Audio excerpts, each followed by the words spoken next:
इस वीडियो में हम ये जानेंगे कि जब किसी की मृत्यु हो जाती है तब मरने वाले के सगे संबंधियों से या मित्रों से मिलते समय क्या क्या करना चाहिए और किन बातों से बचना चाहिए। आचार्य चाणक्य के अनुसार दुनियादारी सीखने की जो 4 महत्वपूर्ण जगह बताई गई हैं उनमें से एक शमशान घाट भी है। तो चलिए शुरू करते हैं। दोस्तों, जब भी किसी के करीबी व्यक्ति की मृत्यु हो जाती है तब व्यक्ति भावनात्मक रूप से बहुत कमज़ोर हो जाता है। उस समय पर यदि उनको आपका भावनात्मक सहारा मिल जाए तो वे हमेशा हमेशा के लिए आपके हो जाते हैं। इसलिए एक पुरानी कहावत है, किसी की खुशी में चाहे भले मत जाओ परंतु किसी के यहाँ गम हो तो आपको वहाँ पर ज़रूर जाना चाहिए। किसी व्यक्ति की मृत्यु हो जाने पर वहाँ जाने के कुल मिलाकर 3 मकसद होते हैं। पहला, आप मृतक के परिवार वालों को यह दिखाना चाहते हैं कि हमें भी बहुत दुख हुआ है। दूसरा, आप मृतक के परिवार वालों को यह बताना चाहते हैं कि इस दुख की घड़ी में हम आपके साथ हैं। और तीसरा, आप मृतक के मित्रों और सगे संबंधियों को यह बतलाना चाहते हैं कि जिस प्रकार मृतक के हमारे साथ अच्छे संबंध रहे हैं उसी प्रकार हम ये संबंध आगे भी आपसे रखना चाहते हैं। दोस्तों, जब किसी के यहाँ मृत्यु हो जाती है तो उनके यहाँ जाने वाले लोग 4 प्रकार के होते हैं। पहले, मृतक के सगे संबंधी। दूसरे, मृतक के सगे संबंधी के कुछ करीबी रिश्तेदार। तीसरे, ऐसे लोग जिनका मृतक से किसी न किसी वजह से कोई संबंध रहता है। और चौथे, ऐसे लोग जो बिना किसी वजह के मृतक के साथ संबंध रखते हैं या अपनापन रखते हैं। अब यदि आप तीसरी या चौथी श्रेणी में आते हैं तो आपको केवल और केवल शमशान घाट पर जाना चाहिए, मृतक के घर पर नहीं जाना चाहिए। आप सीधे विश्राम घाट पर जाइए, सबसे पीछे खड़े हो जाइए और मृतक की आत्मा की शांति की प्रार्थना कीजिए।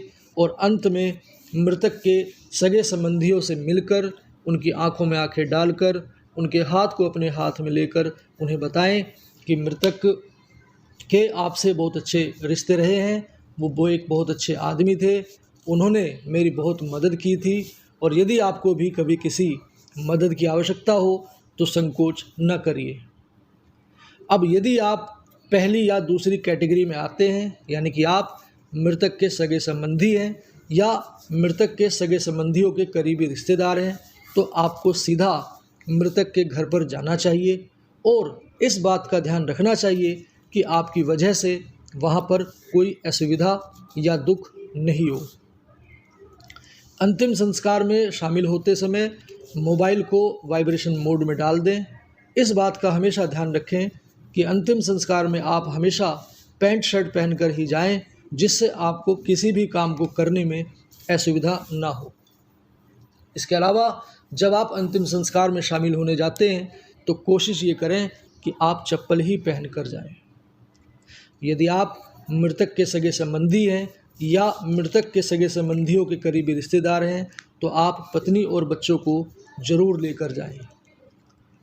5वीं बात, जब आप मृतक के यहाँ जाएं तो आपको अपने रिश्ते के अनुसार मर्यादा में रहकर, हाथ जोड़कर, हाथ पकड़कर या कंधे पर हाथ रखकर या गले मिलकर पहले थोड़ी देर चुपचाप खड़े रहना चाहिए और फिर साइड में जाकर शांत खड़े हो जाना चाहिए।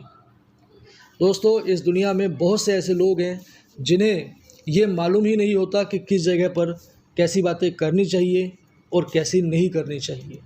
6ठी बात जिसका आपको विशेष ध्यान रखना चाहिए कि मृतक के सगे संबंधी से आप इस तरह के प्रश्न बिल्कुल ना करें कि क्या हो गया था, कैसे हो गया, अचानक से कैसे, कल तक तो ठीक थे, क्योंकि वह बंदा पहले ही कई लोगों को इन बातों के उत्तर दे चुका होता है।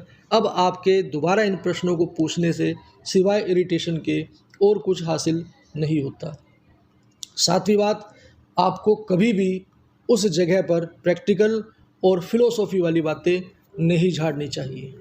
यदि मृतक अच्छी खासी उम्र भोग कर गया है तो भूलकर भी वहाँ इस तरह की बात न करें कि चलो कष्टों से मुक्ति मिल गई, सारी जिम्मेदारियाँ निभा ली थी, अब ज़्यादा जीकर क्या करते, इस तरह की बातें आपको वहाँ पर नहीं करनी चाहिए।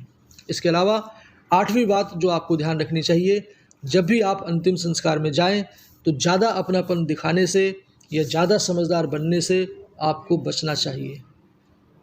9वीं बात, कभी भी किसी की मृत्यु का पता चलने पर आप फ़ोन पर बात करके या व्हाट्सएप पर मैसेज भेजकर सहानुभूति या समानुभूति नहीं दिखानी चाहिए।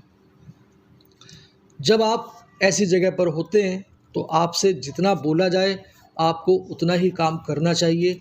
अपनी तरह से किसी भी प्रकार का इनिशिएटिव नहीं लेना चाहिए। 11वीं बात, यदि मरने वाला आपका घनिष्ठ रहा हो तो अंत में उस व्यक्ति के लिए ज़रूर आपको 2 शब्द वहाँ पर बोलने चाहिए, लेकिन इस बात का भी ध्यान रखना चाहिए कि आपको 1 मिनट से ज़्यादा नहीं लगे। 12वीं बात, दोस्तों, शमशान घाट पर कभी भी आपको फ़ोटो क्लिक नहीं करनी चाहिए। यदि गलती से आपने फ़ोटो क्लिक कर लिए हैं तो उन्हें सोशल साइट पर तो बिल्कुल भी अपलोड नहीं करना चाहिए।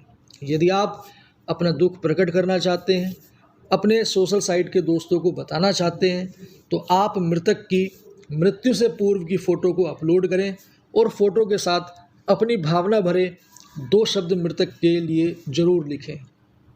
और 13वीं और अंतिम बात जो आपको ध्यान रखनी चाहिए, मृतक के बारे में भूल कर भी कभी कोई गलत बात नहीं कहनी चाहिए। दोस्तों, एक बात हमेशा याद रखना, बंदा ख़त्म तो बात ख़त्म। तो आज की वीडियो में सिर्फ इतना ही। यदि आपको वीडियो इन्फॉर्मेटिव लगी हो तो वीडियो को लाइक करें और चैनल को सब्सक्राइब करें।